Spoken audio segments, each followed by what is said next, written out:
Very handsome photo too of a hound on the front there.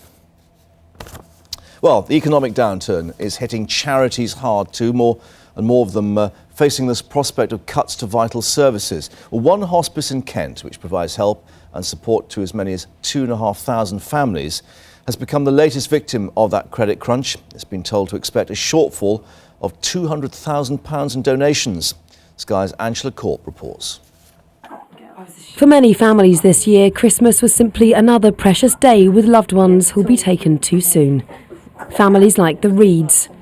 Their son Sydney was diagnosed with a rare genetic disorder and died in 2004, aged just 3.5. Their other son Freddie also has the disease, and they know time with him will be short and precious. The whole family, including sister Hattie, will have to deal with the pain of losing another child. Pain that the local hospice has made a little easier to cope with over the last 7 years. They're like family. Most of the team are like family now because, you know, they've been involved with both boys.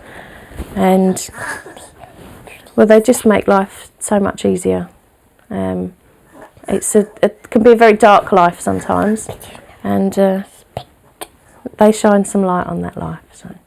But the hospice which helps the Reeds are now victims themselves. The credit crunch means much-needed donations to the EllenorLions have fallen, and they're £200,000 short of the vital funds they need to provide hospice care both at their centre and in hundreds of homes across Kent. Sometimes people think that it's a very sombre and miserable place, but really hospices and the whole hospice work that we do at home is about living.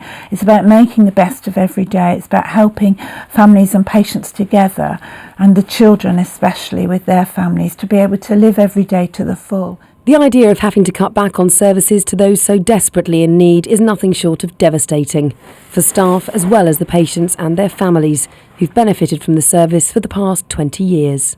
The nurses and staff are all so friendly.